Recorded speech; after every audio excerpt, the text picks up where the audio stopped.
Far beyond the edge of known human space, a small ship drifted in silence. Its hull was cracked open in 3 places.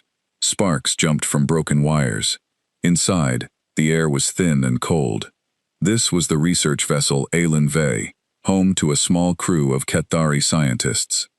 The Kethari were a gentle species, short and thin, with soft blue skin and large dark eyes made for reading in dim light. They were not fighters. They were thinkers, healers, and explorers of the stars. They had never needed to be soldiers, because for 100 years they had lived under the peace of the galactic concord. That peace ended the day the Jurok Dominion found them. The Jurok were not part of the concord. They did not believe in peace between species. They believed in strength, and in taking what they wanted from those too weak to stop them. Their warships were built for one purpose: conquest. When 3 Jurok cruisers appeared beside the HFY, the small Kethari ship had no chance. Its shields failed in seconds. Its weapons, built only for clearing space rocks from a flight path, did nothing at all. The captain of the HFY was an old Kethari named Solon Bray. He had spent his whole life studying stars, not war. But in his final moments before the Jurok boarded his ship, he did the only thing he could think to do. He sent out a distress signal. It was not aimed at any one place. It was a wide broadcast, thrown out into the dark in every direction, in the hope that someone, somewhere, might hear it and come. The message was short. It said only this: "We are being taken. We are not warriors. Please, if anyone hears this, help us." Then the Jurok cut the power to the HFY's communication array, and the signal went silent. The ship's crew was taken as prisoners. Solon Bray and his people were dragged away in chains, deep into Jurok territory, to become slaves in the mines of a world called Kruvash. Their cries for help, it seemed, would go unanswered. The signal had been sent too far, too wide, and too weak to be picked up by any Concord ship nearby. But space is a strange place. Signals do not simply vanish. They travel on, forever, unless something stops them. And 3 years after Solon Bray sent his call for help, that signal reached the edge of a quiet solar system that the wider galaxy still did not think much of. It reached Earth. At the time, humanity was still new to the greater galaxy. Only 20 years had passed since Earth's first contact with an alien species, a peaceful trading race called the Doran, who had stumbled upon a human probe near the edge of the solar system. Since then, humans had joined the Galactic Concord as one of its newest and smallest members. Most of the older species in the Concord saw humanity as young, unproven, and frankly, a little strange. Humans built machines that should not have worked, took wild risks that other species called reckless, and had a habit of forming deep bonds of loyalty with total strangers in dangerous situations. The older species did not understand this. They watched humanity carefully, unsure what to make of it. It was a human listening station, called Watchtower 9, that caught the Kethari signal. Watchtower 9 sat far out past the orbit of Neptune, a lonely outpost built to listen for anything unusual in the deep dark. Most nights, its systems caught nothing but static and old cosmic noise. But this night was different. A young technician named Priya Nasser was on shift when the alert came through. She was 26 years old, sharp-eyed, and used to long, boring nights where nothing happened. When the signal came in, faint and broken, she almost dismissed it as noise. But something in the pattern made her stop. She ran it through the translation systems the Concord had shared with Earth when humanity joined. It took almost 20 minutes for the computer to piece together a clear message from the damaged signal. "We are being taken. We are not warriors. Please, if anyone hears this, help us." Priya read the words twice. Then she picked up the comm link and called her supervisor, and within the hour, the message had been sent up the chain, all the way to Earth's newly formed Deep Space Defense Council. This was a small group of people, part military and part diplomat, whose job was to decide how humanity should respond to events happening among the stars. Most of their work, so far, had been about trade routes and diplomatic meetings. They had never faced anything like this. The council gathered that night in a room in Geneva. There were generals, scientists, and diplomats seated around a long table, all looking at the same translated message on the screen in front of them. The room was quiet for a long moment after it was read aloud. "How old is this signal?" asked General Marcus Webb, a broad-shouldered man with gray hair who led the council. Old, said Priya, who had been brought in by video link to explain her discovery. Based on the decay of the signal and the distance it traveled, we estimate it was sent almost 3 years ago. 3 years, Webb repeated. So whoever sent it may already be dead, or worse. Or still alive, said Dr. Elena Castillo, a soft-spoken woman who served as one of Earth's science advisors. The Ketathari are known to the Concord. They are a small, peaceful species. If the Jurok took them, they were likely taken as slaves, not killed outright. The Jurok value labor over waste. The room grew tense at the word slaves. Humanity's history was not free of that horror. It was a wound still remembered, still taught in schools, still carried in the bones of a species that had once done this to itself. To imagine it happening again, to another people, out there in the dark, struck something deep and old in every person in that room. We should bring this to the Concord Council, said one of the diplomats, a careful man named Julian Farrow. This is not our territory. The Jurok are dangerous, and the Ketathari are not even our allies. This is exactly the kind of situation the Concord exists to manage. Webb looked at him for a long moment. And how long will the Concord debate this before they act? Farrow did not answer right away, because they all knew the truth. The Concord was slow. It was built from dozens of species with different laws, different fears, and different ideas about what counted as an acceptable risk. Getting agreement from that many voices could take months, sometimes years. We don't have years, Priya said quietly from the screen. If they're still alive, they've already waited 3. There was a long silence in the room. Then Dr. Castillo spoke again, her voice steady. I have read about the Ketathari. They are gentle. They study the stars the way children study picture books, with wonder instead of ambition. They have no army because they never imagined they would need one. If we do nothing, and they are out there suffering in some dominion mine, then we heard their cry, and we chose to look away. General Webb stood up from his chair and walked to the window. Outside, the lights of Geneva glowed against the night. He thought about his own grandfather, who had told him stories of soldiers who ran into burning buildings for strangers, of pilots who turned back for wounded crewmates, even when it cost them everything. It was not the smart thing to do. It was never the smart thing to do, but it was the human thing to do, and it always had been. Send it to the Concord, he said finally. Let them debate, but start preparing a response fleet now. If the Concord takes too long, we will not wait for permission to answer a call for help. Farrow looked uneasy. General, that could be seen as a violation of Concord protocol. Other species may see it as reckless. Some may see it as aggressive. Let them, Webb said. A child called out for help. We heard it. That is not a question of protocol. That is a question of who we are. By morning, the message had been forwarded to the Galactic Concord Council, along with a formal request for review. But in a shipyard above Earth, quietly and without waiting for anyone's approval, the first orders had already gone out to begin readying ships. Word spread fast among the crews stationed there. Pilots who had been enjoying a rare stretch of leave cut it short and reported back early. Engineers who had just gone home to their families returned to the docks without being asked twice. No one had given a final order yet. No mission had been approved. But something had shifted in the hearts of the people who heard about the signal. A cry for help had reached Earth, carried across 3 long years of empty space, and it had landed among a species that, whatever its faults, had never learned how to ignore someone in need. Far away, in the mines of Kruvash, Solon Bray had no way of knowing his message had ever been heard. He believed, as he broke rock in the dark alongside the rest of his crew, that his call had died quietly somewhere in the void.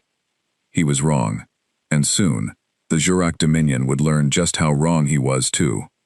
The Galactic Concord Council met in a massive chamber built high above the capital city of Doran Prime, the homeworld of the species who had first welcomed humanity into the wider galaxy. The chamber was round, with seats rising in rings around a central floor, so that every member species could look upon every other as equals. It was a beautiful place, built with the idea that all voices deserve to be heard. But beautiful ideas do not always lead to fast action, and on the day the Ketathari distress signal was presented, that truth became painfully clear.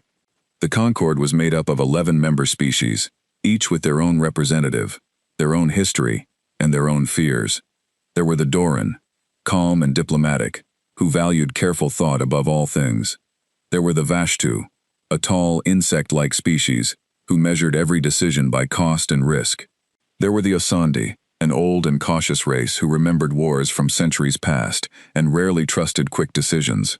And there was humanity, represented by Ambassador Renata Diaz, a woman who had spent the last 5 years learning the slow, careful rhythms of Concord politics, and who was quickly losing her patience with them. The session opened with the playback of the Qatari distress signal. The chamber fell silent as the weak, broken voice of Solon Bray echoed through the room. "We are being taken. We are not warriors. Please, if anyone hears this, help us." When it ended, there was a long pause before anyone spoke. "This is a tragedy," said the Doran representative, an elder named Thessa Vol, her voice gentle but slow. "The Qatari are known to us, peaceful, harmless. It grieves me to hear this." "Then we act," Renata said immediately. Thessa raised a thin hand. "Ambassador Diaz, I understand your urgency, but we must proceed carefully. This signal is old. The situation on the ground, wherever it is, may have changed greatly since it was sent. We do not even know if the Qatari captives are still alive."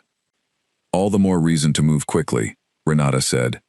The Vashtu representative, a clicking, chittering being named Kralis, spoke next through its translator. "Ambassador, this signal originated deep within territory controlled by the Jurak Dominion. Any rescue attempt would require crossing contested space. The Dominion does not recognize Concord authority in that region. Such an act could be seen as an act of war.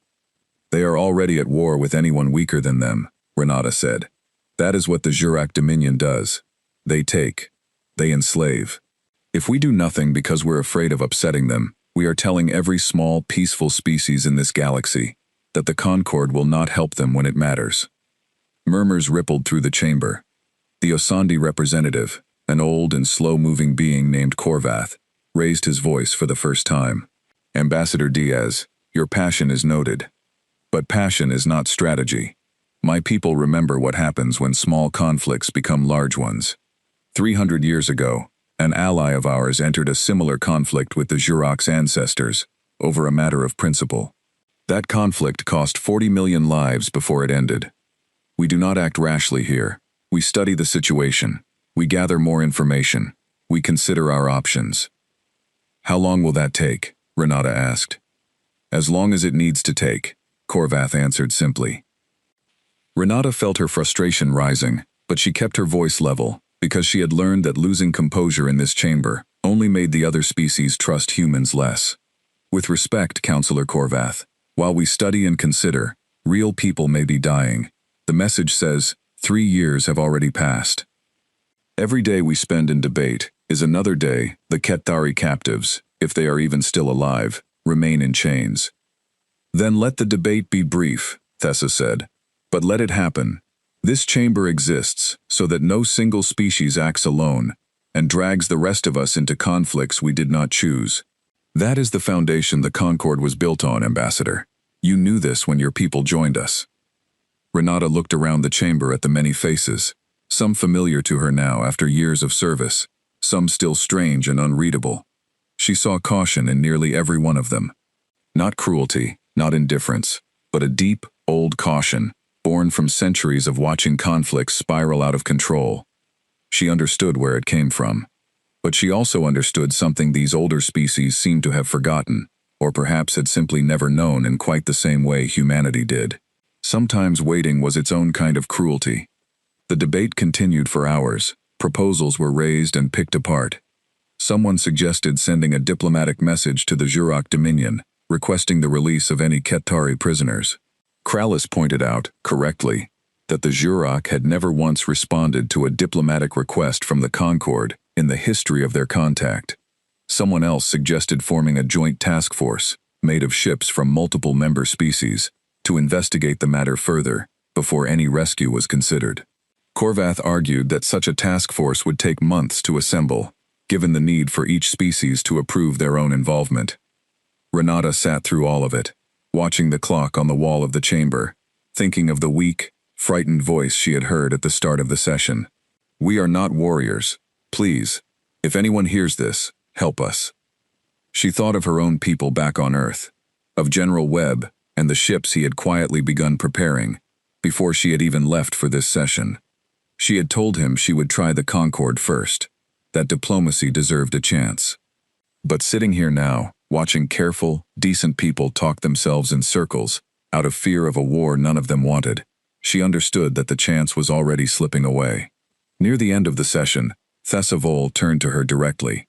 "Ambassador Diaz, what does Earth propose?" Renata rose from her seat. The chamber quieted, as it always did when the newest member species spoke, half out of respect and half out of curiosity, since humanity still surprised them more often than any other species in the Concorde. "Earth proposes that this council continue its review," she said carefully. "We will not stand in the way of a Concorde-wide response, should one be reached. But Earth cannot, in good conscience, promise to wait indefinitely, while innocent lives may hang in the balance. If this council reaches a decision, we will support it fully. If this council cannot reach a decision in time, Earth reserves the right to act on its own." The chamber erupted into quiet but urgent conversation. Korvath's expression darkened. "Ambassador, that is not how this Concorde functions. Unilateral action by a member species, especially one so new, could destabilize the trust this body is built upon."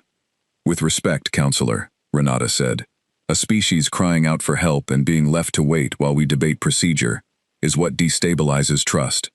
Not just in this Concorde, but in the idea that any of us stand for something more than our own safety." She did not wait for a response. She gathered her things, gave a small, respectful bow to the chamber, as custom required, and left. Behind her, the debate continued, as it likely would for days, perhaps weeks. But Renata already knew, walking down the long corridor outside the chamber, that she would be sending a message to Earth the moment she reached her quarters. Not a request, a confirmation. That night, far above Doran Prime, a small human courier ship broke orbit and turned toward home, carrying Renata's report. Behind her, the Concorde Council continued to debate, its many voices circling the same careful questions they had circled for hours. But meaning well and moving quickly were not always the same thing, and out in the dark, a species that had learned that lesson the hard way, over and over again throughout its own bloody history, was no longer willing to wait and find out which one the Concorde would choose. By the time Renata's ship reached Earth's system 3 days later, the fleet was already nearly ready to launch. The shipyard above Earth was called Anchor Station, and in the days after General Webb gave his quiet order to prepare, it transformed from a place of routine maintenance into something closer to a hive. Lights burned around the clock. Engineers worked in shifts that overlapped, so there was never a silent hour. Pilots ran drills long after their official training hours ended, not because anyone made them, but because none of them wanted to be the reason a mission failed. Among the alien observers stationed at Anchor Station, as part of a standing Concorde liaison agreement, this sudden burst of activity was more than a little unsettling. One of these observers was a Doran engineer named Elira Voss, a calm, careful woman who had spent 2 years studying human shipbuilding methods.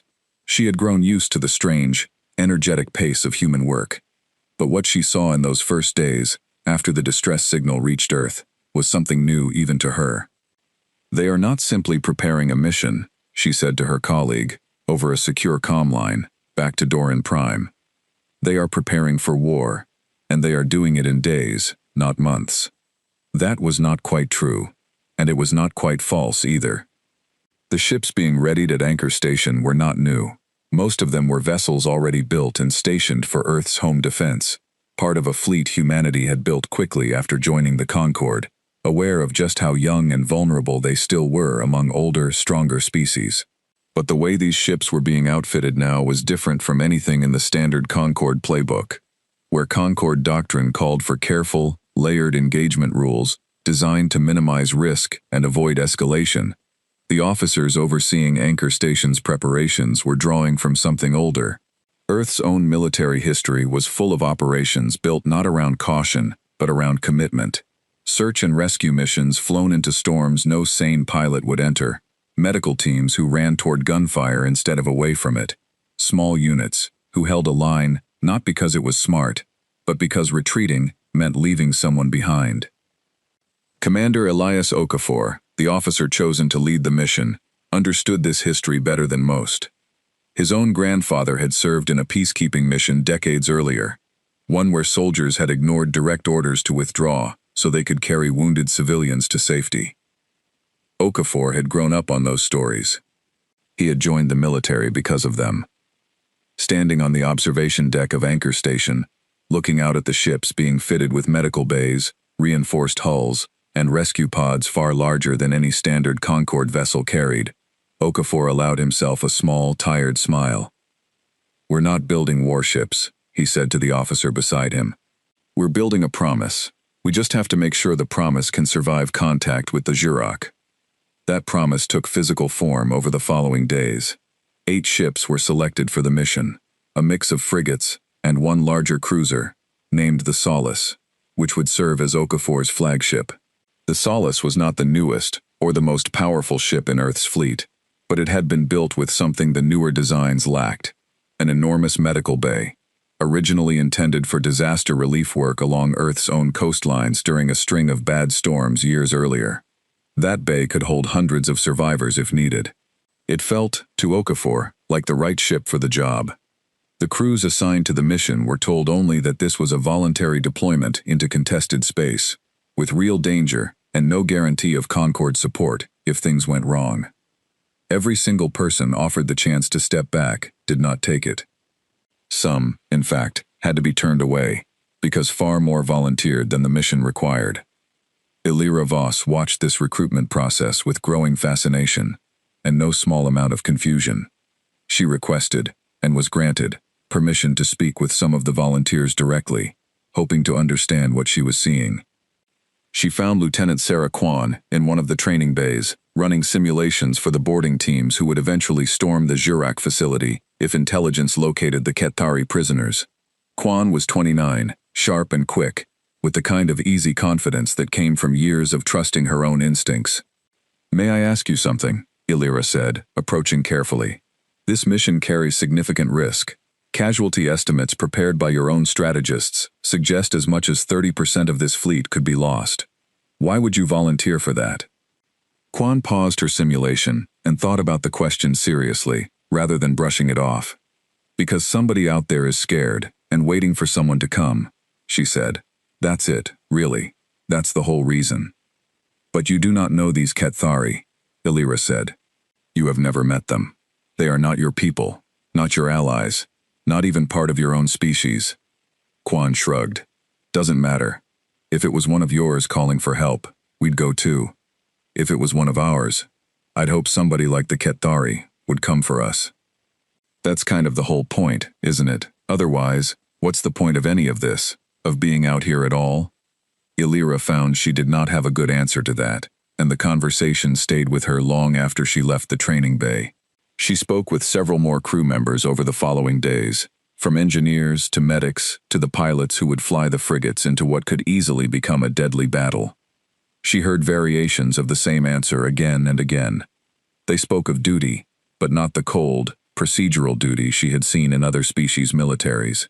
This was something warmer, and in its way, far more unsettling. It was personal. Every single person she spoke to had already imagined the Kethari captives as real people, suffering and afraid, and had decided, individually and without being ordered to, that this mattered enough to risk their lives over. She also noticed something else, something that struck her as strange among a crew about to enter what could become a serious armed conflict. There was laughter in the corridors of Anchor Station. Pilots joked with each other before drills. Engineers played music while running final diagnostics. Medical teams shared stories and small gifts before shipping out, the way people do before a long trip, not the way soldiers usually behaved before what everyone privately understood might be a battle many of them would not return from. When Illyra mentioned this to Commander Okafor, he explained it simply. "If we walked around here like we were already dead, this crew would fall apart before we even launched. We laugh because it reminds us why we're doing this. We're not going out there to die. We're going out there so somebody else doesn't have to." 3 days before launch, General Webb arrived at Anchor Station in person to address the assembled crews. He stood before them in the largest hangar bay, the Solace looming behind him, its hull freshly painted with the mission's chosen name, stenciled in simple letters near the bow. Answered. Some of you have asked me what happens if the Concorde condemns this mission, Webb said, his voice carrying across the silent hangar. Some of you have asked what happens if the Jurok Dominion sees this as an act of war. I won't lie to you. Those are real risks, and I won't pretend otherwise.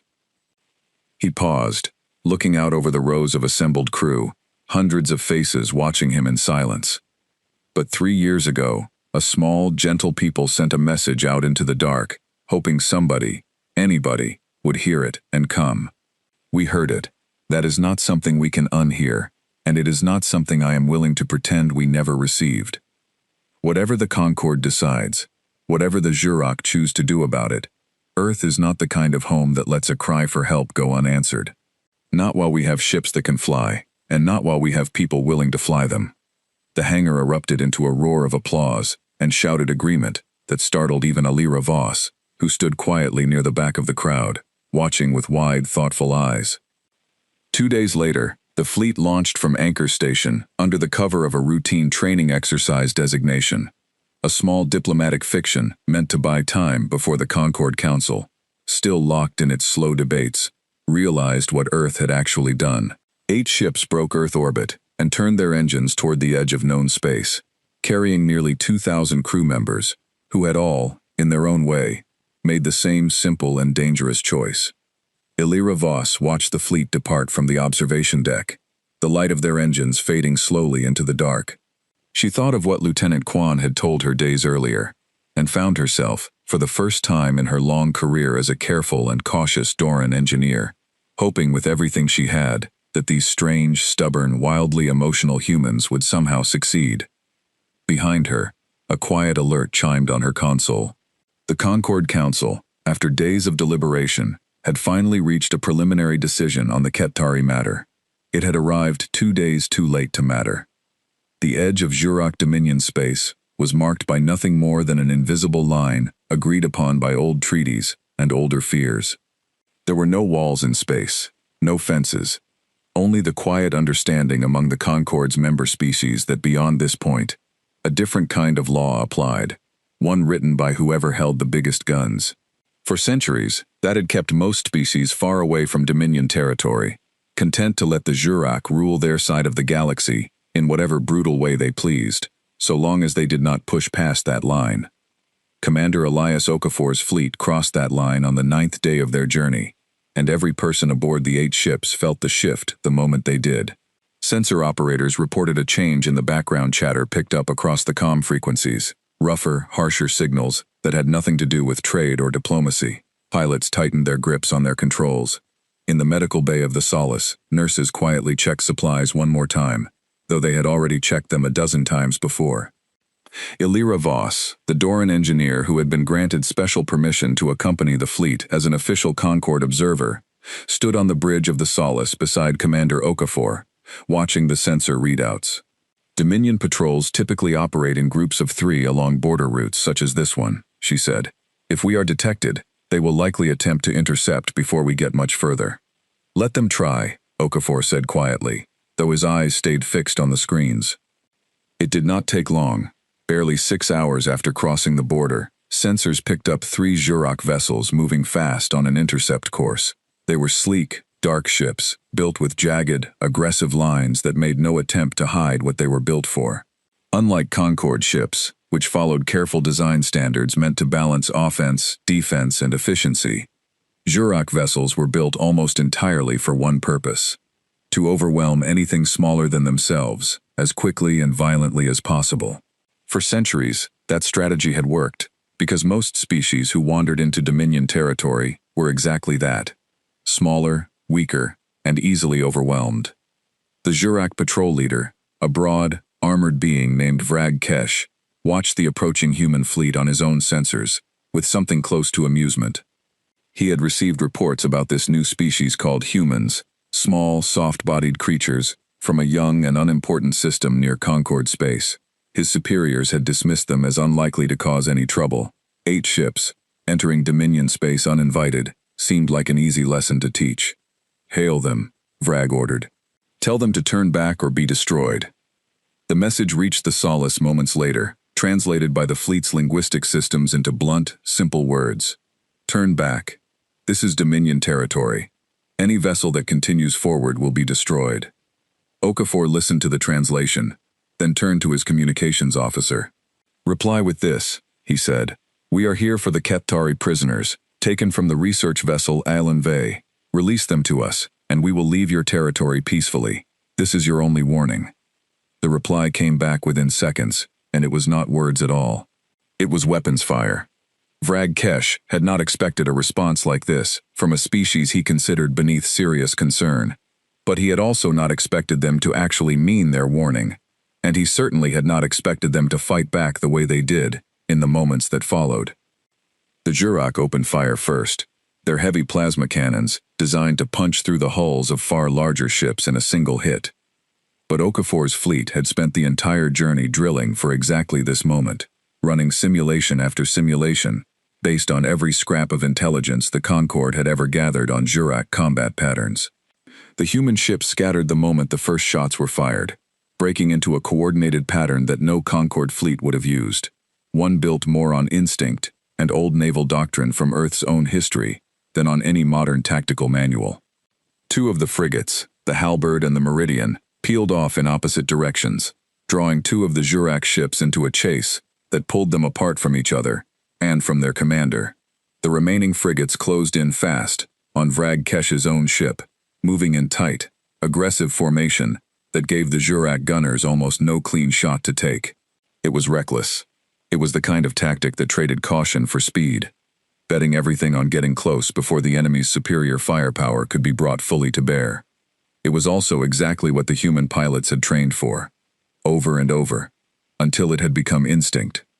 Vrag Kesh, watching his sensor board fill with warnings as the human ships closed distance far faster than any Concorde vessel he had ever fought, felt his first flicker of genuine concern.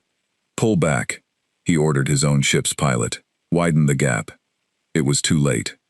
The lead human frigate, the Kestrel, released a spread of small, fast missiles designed not to punch through Jurak armor directly, but to disable engines and weapon systems, a tactic built around disabling rather than destroying, something almost no Jurak commander had ever encountered before, since Dominion doctrine assumed every enemy fought to kill.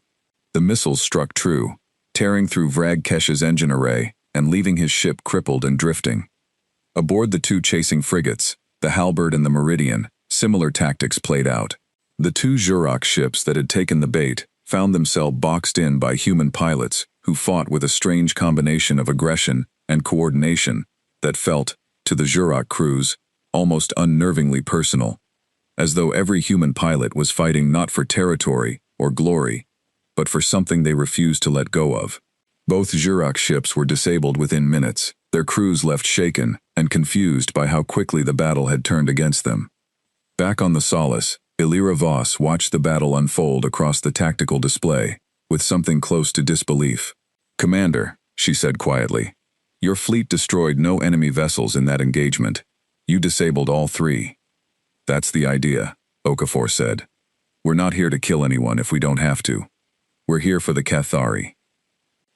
"But if you had destroyed them, the risk to your own fleet would have been lower," Illyra pointed out. "Disabling, rather than destroying, required your pilots to take greater risks, flying closer, exposing themselves longer." "I know," Okafor said simply. "We did it anyway." He ordered a boarding party sent to Vrag Kesh's crippled ship, both to secure any information they might have about the location of Ketari prisoners in the region, and, though he did not say this part aloud to Illyra, because some old part of him could not stomach leaving even an enemy crew to die slowly in a drifting, powerless ship in the cold of open space. The boarding party moved quickly and efficiently, subduing the shaken Jurak crew with non-lethal force and securing the bridge within minutes. Vrag Kesh, disarmed and restrained, stared up at the human soldiers standing over him, with a mixture of confusion and something close to fear, an emotion he had not felt in years of serving in the Dominion's forces. "You did not kill us," he said slowly, through a translator device one of the soldiers held out to him. "Why?" The soldier, a young sergeant named Diego Reyes, looked down at him for a long moment. "Because we didn't have to," he said. Now, you're going to tell us where the Ketari prisoners from the HFY are being held, and you're going to do it because it's the only thing standing between you and a long, cold wait for a Dominion rescue ship that might not come for weeks. Word of the battle spread fast, both through the small human fleet, where it settled quiet and grim resolve into every crew member's chest, and eventually back through Dominion communication channels, where it landed very differently. When senior Dominion commanders reviewed the reports from the destroyed patrol, they found the details deeply unsettling. A patrol of 3 armed cruisers, defeated not by superior weapons, but by tactics no Jurok officer had ever encountered, executed by a species most of them had never even heard of before that day. Far behind Jurok lines, in a mining facility on the harsh, rocky world of Kruvash, Solon Bray and the surviving crew of the HFY continued their forced labor, unaware that 3 years after their message had vanished into the dark, it had not only been heard, but had already begun tearing a bloody, determined path straight toward them. Above them, in orbit, the human fleet regrouped, patched their few damaged systems, and set their course deeper into Dominion territory, carrying with them coordinates pulled reluctantly from Vrag Kesh's own command logs. They were close now, and nothing the Dominion had shown them so far suggested they were prepared to stop. Kruvash was a hard, gray world, with a thin, cold atmosphere, and skies the color of rust. It had no native life of its own, only endless fields of mineral-rich rock that the Jurok Dominion had turned into one of its largest labor colonies. For decades, ships had come and gone from Kruvash, carrying ore mined by the hands of prisoners, taken from a dozen conquered worlds. Among them, for the last 3 years, had been the surviving crew of the research vessel, HFY. Solon Bray had aged badly in his captivity. His once bright blue skin had turned dull and gray from lack of proper light and food. His hands, once used only for delicate scientific instruments, were now scarred and calloused from years of mining work. But his mind remained sharp, and every night, in the cramped, freezing barracks where the Ketari prisoners were kept, he told the younger members of his crew the same thing he had told them since the day they were captured. "We do not know if anyone heard our call," he would say quietly, once the Jurok guards had moved past on their rounds. "But we sent it. That matters. It means somewhere out there, someone knows we existed, even if they never come." He did not truly believe rescue would come. He had told himself this so many times over 3 long years that he had almost made peace with it. Almost. On the morning everything changed, Solon was working the eastern quarry alongside a dozen other Ketari prisoners, breaking rock under the watchful eyes of 2 armed Jurok guards, when the ground beneath them shook with a force none of them had ever felt before. Far above, though none of the prisoners could see it clearly, through Kruvash's dusty atmosphere, the sky had begun to burn with the light of ship engines and weapons fire. Commander Okafor's fleet had arrived. The information pulled from Vrag Kesh's command logs had led them here, to Kruvash, though the intelligence had been old and incomplete, leaving Okafor's crew with only a general idea of where on the vast mining world the Ketari prisoners might be held. The orbital defenses around Kruvash were far heavier than anything the small border patrol had shown them days earlier. Dominion warships, alerted by the destruction of Vrag Kesh's patrol, had gathered in greater numbers to protect the valuable mining colony. The battle that followed was the fiercest the human fleet had faced yet. Jurok warships, larger and more heavily armed than the border patrol, closed in fast, their commanders determined not to repeat the mistakes of the previous engagement. Okafor's ships fought hard, using every trick their crews had trained for, weaving through incoming fire, drawing enemy attention away from the Solace, which carried the majority of the fleet's boarding teams and medical staff. Aboard the Solace, Lieutenant Sarah Kwan led one of 2 boarding teams, preparing to launch toward the surface the moment an opening presented itself.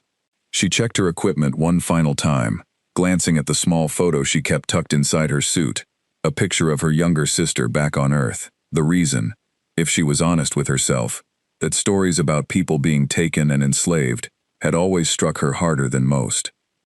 "Command reports a gap opening in their defense grid near the eastern quarry sector," came the voice of the Solace's tactical officer over the comm.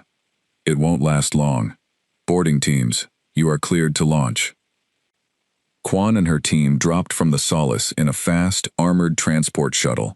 cutting through Kruvash's thin atmosphere in a controlled dive that left her stomach somewhere behind her.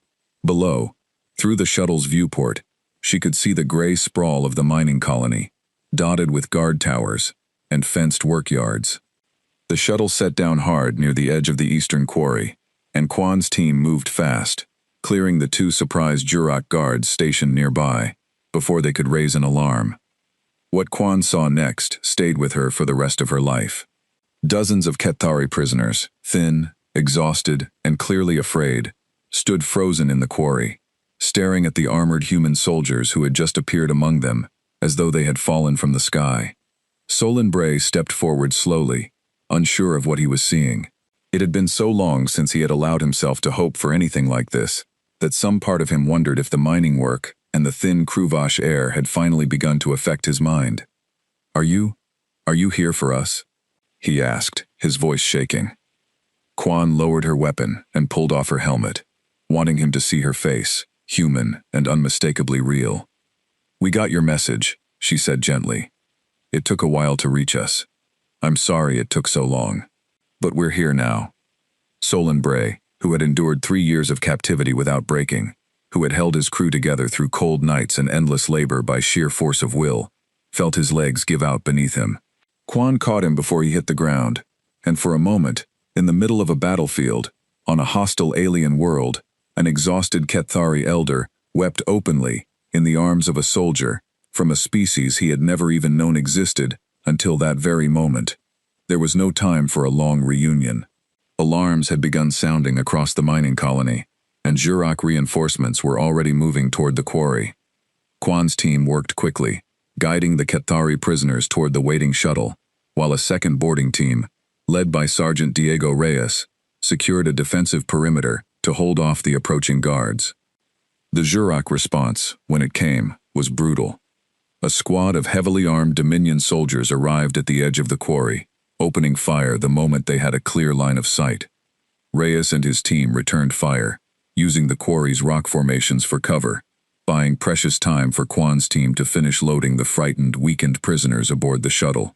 One of Reyes's soldiers, a young private named Anna Kowalski, took a hit to her shoulder while helping an elderly Kethari woman to safety, but refused to fall back until the woman was secured aboard the shuttle, gritting her teeth through the pain and continuing to fire her weapon one-handed until the retreat order finally came. It was this kind of moment, small and largely unseen by history, that came to define the entire rescue mission in the months that followed, whenever it was later discussed among Concord military analysts studying human tactics. Human soldiers, again and again throughout the operation, prioritized the safety of the people they had come to rescue over their own, even when doing so put them at greater risk. It was not efficient. By any standard measure of military strategy, it was not the smart choice. But it was the choice made, consistently, by nearly every human soldier on the ground that day. With the last of the Kethari prisoners loaded aboard, the shuttle lifted off from Kruvash's surface, just as a second wave of Jurok reinforcements arrived at the quarry, too late to stop the rescue. Above the planet, Okafor's fleet fought a fierce, costly battle to hold open a path for the shuttle to reach orbit safely, taking damage across nearly every ship but refusing to break formation and abandon the extraction. Aboard the shuttle, as it broke free of Kruvash's thin atmosphere and climbed toward the waiting Solace, Solon Bray sat wrapped in a warm emergency blanket, surrounded by the surviving members of his crew, many of them crying quietly, some laughing in disbelief, all of them still struggling to accept that after 3 long years, they were finally, truly free. Sarah Quan sat beside him, checking on the wounded among the group, while medics moved quickly to treat the worst injuries. Solon looked at her for a long moment before speaking again.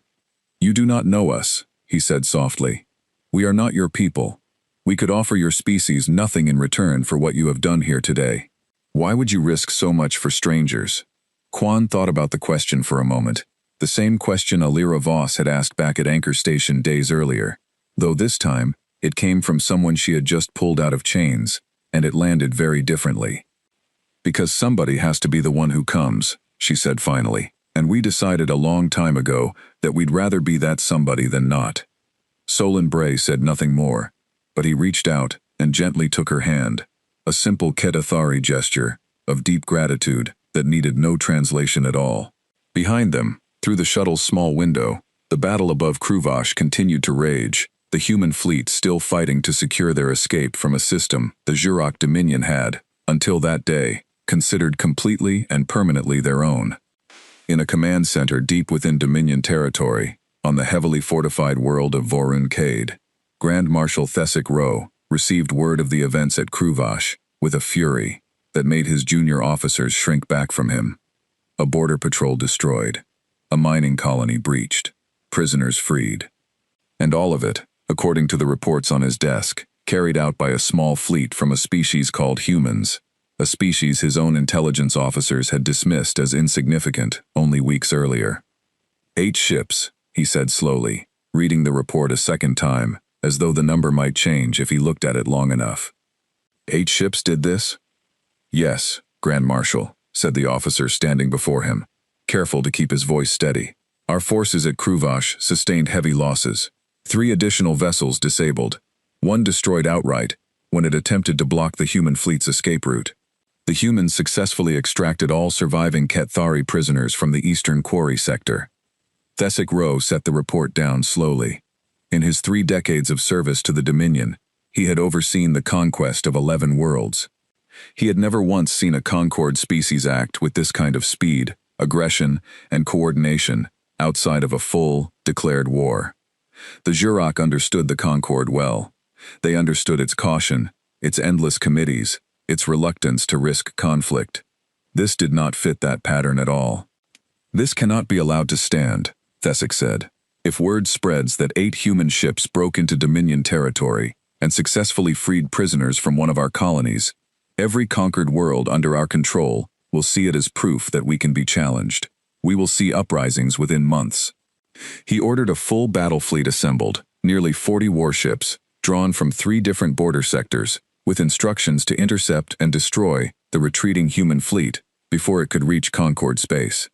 He intended to make an example so thorough and so brutal that no species, human or otherwise, would ever again consider testing Dominion borders. What Thesek Ro did not know, as his massive fleet began forming up along the projected human retreat path, was that Commander Okafor's small fleet was no longer alone. Back on Earth, in the days following the fleet's departure, General Webb had not simply sent 8 ships into hostile territory and hoped for the best. Understanding the very real possibility that Okafor's fleet might need reinforcement, or might not survive at all, Webb had quietly begun assembling a second, much larger fleet, ready to follow behind the first at a careful distance, prepared to respond the moment they received word of the rescue's outcome, whatever that outcome turned out to be. This second fleet, numbering nearly 30 ships, had been gathering just beyond the edge of Concord space, technically still within neutral territory, but close enough to respond quickly if needed. When word reached them of the successful rescue at Kruvash, and of the massive Zhurok fleet now moving to intercept Okafor's battered, retreating ships, the order to advance came within minutes. Admiral Grace Holloway, commanding the Second Fleet, had served in Earth's military for over 20 years, and had spent much of her early career studying the exact kind of situation she now found herself in. A smaller force in danger, needing rescue, with the clock running out fast. She gathered her senior officers briefly before giving the order to move. Commander Okafor's fleet is exhausted, damaged, and outnumbered nearly 5 to 1, she said. They went out there to answer someone else's cry for help. Now it's our turn to answer theirs. The 2 fleets, Zhurok and human, met in open space, roughly 2 days after the Kruvash rescue, in a region the Concord star charts labeled only as the Vesic Expanse, an empty stretch of space that would, after that day, be remembered by a very different name entirely. Okafor's fleet, badly damaged from the fighting at Kruvash and running low on both fuel and ammunition, found themselves facing Thesek Ro's massive intercepting force with grim resolve, prepared to fight to the last ship if it meant protecting the freed Ketathari prisoners still aboard the Solace.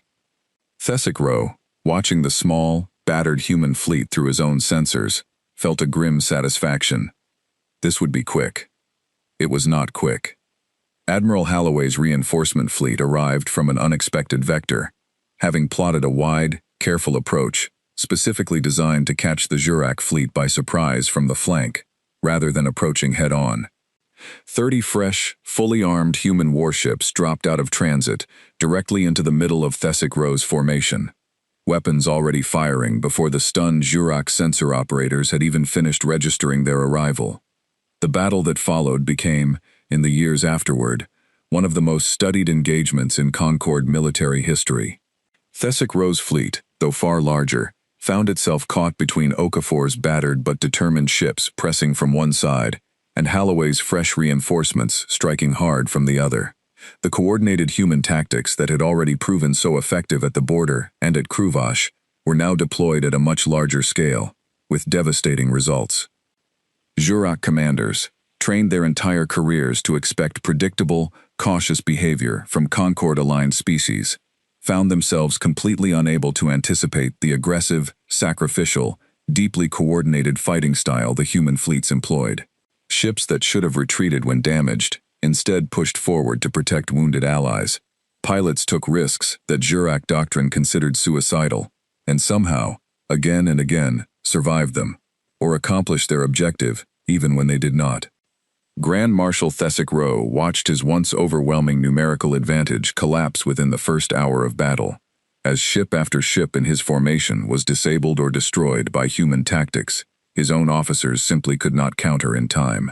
By the second hour, with nearly half his fleet crippled or destroyed, and no sign of the human forces slowing their assault, he made the decision no Jurak commander in his position had ever wanted to make. He ordered a retreat. It was, in Dominion military history, an almost unheard-of event. The Jurak Dominion had built its entire military doctrine around the assumption that they would always hold the advantage of strength and numbers against any Concord-aligned force. That assumption shattered completely in the Vesic Expanse, in a battle fought not over territory or resources, but over the freedom of a small group of prisoners that most of the galaxy, until recently, had never even heard of. Aboard the Solace, as the Jurak fleet broke and scattered, Commander Okafor allowed himself, for the first time in days, to breathe fully. He walked slowly to the medical bay, where the rescued Kethari prisoners had been resting throughout the battle, protected deep within the ship's most heavily reinforced section. Solon Bray sat near the front of the bay, having refused several requests from the medical staff to rest, insisting instead on watching the tactical displays as the battle unfolded, needing to see with his own eyes what was happening to the people who had risked so much for his crew. "It is over?" Solon asked as Okafor entered. "For now," Okafor said. "The Jurak fleet is retreating. We're not out of danger yet, but the worst of it should be behind us." Solon was quiet for a moment, processing this. "Your people fought an entire fleet, larger than the one that took us captive 3 years ago, simply to protect the promise you made when you rescued us." "We didn't make a promise," Okafor said. "We just didn't see any other option that felt right." Solon studied him for a long moment, his large dark eyes thoughtful. "Among my people, there is an old saying, a promise made without words is the strongest kind, because it asks for nothing in return, not even to be remembered as a promise at all." Word of the battle at the Vesic Expanse reached the Galactic Concord Council within days, arriving not through official human diplomatic channels, but through independent reports from several neutral trading vessels that had witnessed portions of the engagement from a safe distance. The Council, still technically in the middle of its slow deliberations over how to respond to the original Kethari distress signal, found itself instead debating something far more significant, the fact that a Concord member species, acting entirely on its own initiative, had fought and decisively defeated a major Jurak Dominion fleet. Ambassador Renata Diaz, called before the Council once again to explain Earth's actions, stood in the same chamber where she had argued fruitlessly for swift action just weeks earlier. This time, the room was silent not from caution, but from something closer to shock. "The Kethari prisoners from the Alun Ve have been safely returned to their people," she said simply. "Earth's fleet sustained losses, but the mission succeeded. We did not wait for this Council's decision, because we did not believe waiting was something we could justify to ourselves. I understand that may trouble some of you. I hope, in time, you will understand why we made the choice we did." Grand Marshal Thesic Row, meanwhile, returned to Dominion territory, to deliver a report that would end his long military career and force the wider Dominion leadership to seriously reconsider, for the first time in generations, whether the young, strange species known as humanity truly deserved the dismissive judgment they had given it only weeks before. 6 months after the battle in the Vesic Expanse, the Galactic Concord Council chamber on Doran Prime looked much the same as it always had. The same round room, the same rising rings of seats, the same careful lighting designed to put every species at ease. But the mood inside it had changed in ways that would have seemed impossible to anyone who had sat through the slow, cautious debates over the original Ketari distress signal. The Ketari themselves had been granted a seat in the chamber that day, a small honor extended to species under Concord protection, allowed to speak on matters directly affecting them. Solon Bray, fully recovered from his years of captivity, though still thinner than he had once been, stood before the assembled representatives of 11 species to speak for the first time since his rescue. 3 years ago, he began, his voice steady despite the weight of the memory. My crew was taken from our research vessel and enslaved by the Jurak Dominion. I sent a message into the dark, not truly believing anyone would hear it. I have since learned that a species I knew nothing about, who owed my people nothing, heard that message and decided, without being asked and without waiting for permission from this council, that they would come for us anyway. He turned to where Ambassador Renata Diaz sat among the human delegation. I do not know how to properly thank a people for choosing, entirely on their own, that strangers mattered enough to risk everything. I am not certain such a thing can be properly thanked at all. I only know that my crew and I are alive today because of that choice, and the Ketari people will not forget it. The chamber was silent for a long moment after he finished. Then, slowly, the Doran representative Thessa Vol rose from her seat. When this council first learned of the Ketari distress signal, she said carefully, I argued for caution. I still believe caution has its place in matters of this importance. But I have spent the months since reconsidering what caution costs when it is allowed to become an excuse for delay. The Ketari people were rescued, not because this council acted, but because it did not act quickly enough, and one of our member species chose not to wait for us. She looked directly at Renata Diaz as she continued. That should trouble this council more than it should trouble Earth. The debate that followed, unlike the one that had dragged on for weeks over the original distress signal, moved with unusual speed. Within that single session, the council voted to formally recognize the Ketari as a protected species under full Concord defense agreements, ensuring that any future threat against them would trigger an immediate, coordinated response, rather than the slow deliberation that had nearly cost them everything the first time. It was, several older representatives noted quietly afterward, the fastest major decision the council had reached in over a decade. But the changes rippling through the Concord went far beyond a single new protection agreement. In the months following the battle at the Vesic Expanse, word of what had happened spread across nearly every member world, carried by traders, diplomats, and the crews of the many neutral ships that had witnessed portions of the fighting firsthand. The story grew in the telling, as stories often do, but even stripped of exaggeration, the core of it remained remarkable enough on its own. A small young species, barely 20 years into galactic contact, had crossed hostile territory, rescued a group of enslaved strangers, and then defeated a Jurak Dominion fleet more than 4 times its own size, all without waiting for permission from anyone. Among the older, more established Concord species, the reaction to this story was complicated. Some, like the cautious Asandi representative Korvath, remained deeply uneasy about the precedent it set, worried about a galaxy where individual species might increasingly choose unilateral action over careful, collective decision-making. Others, particularly among the Concord's smaller and more vulnerable member species, found something deeply reassuring in what humanity had done. For the first time in generations, small, peaceful species, who had always understood themselves to be at the mercy of larger, more aggressive powers, began to feel, cautiously, that perhaps they were not quite as alone as they had always assumed. Requests for defense cooperation agreements with Earth increased sharply in the months that followed, arriving from species who had previously shown little interest in close ties with humanity, viewing them as too new, too unpredictable, and too small to be useful allies. Now, Many of those same species found themselves reconsidering, drawn less by humanity's technology, which remained modest compared to older Concord powers, and more by something harder to quantify, a demonstrated willingness to act, decisively and personally, when someone else was in danger. Illyra Voss, the Doran engineer who had accompanied Okafor's fleet as an observer, was asked to present a formal report to the Doran government on what she had witnessed. She spent weeks preparing it, drawing on both her technical observations of human ship design and tactics, and her many conversations with the crew members who had volunteered for a mission most other species would have considered close to suicidal. "I came away from this experience," she wrote in her closing summary, "with a deeper respect for humanity than I expected, but also, I will admit, a measure of genuine unease. Humans do not calculate risk the way most of our member species do. They do not ask first whether an action is wise, or safe, or likely to succeed. They ask, instead, whether it is right, and having decided that it is, they commit to it fully, regardless of the cost.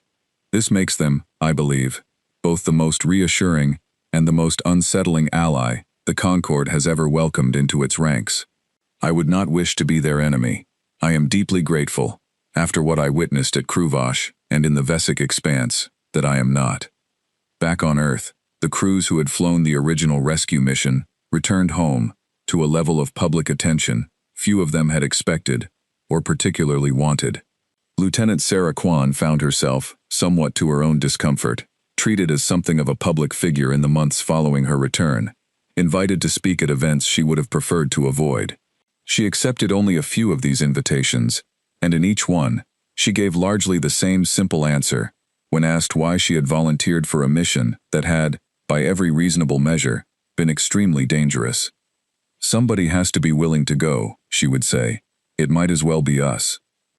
Commander Okafor, promoted following the mission's success, used much of his new authority to push for the creation of a standing rapid response unit within Earth's growing military structure, specifically designed to answer exactly this kind of distant, urgent call for help in the future, without needing to wait for either full Concord approval or the kind of scrambled, improvised preparation that had marked the original Kruvash mission. He named the unit, with the full support of General Webb, the Answered Fleet, after the ship that had led the original rescue. Solon Bray, once his recovery was complete, chose to remain closely connected to the human delegation at the Concord Council, eventually serving as a kind of informal liaison between the Ketthari people and Earth, a role that grew naturally out of genuine friendship rather than any formal appointment. He visited Earth itself twice in the following year, walking through cities he had once believed he would never live to see, meeting ordinary people who had no direct connection to his rescue, but who nonetheless greeted him with a warmth he had not expected from strangers. On one such visit, standing with Ambassador Renata Diaz on a quiet balcony overlooking a city at night, Solon asked her a question that had lingered in his mind since his rescue.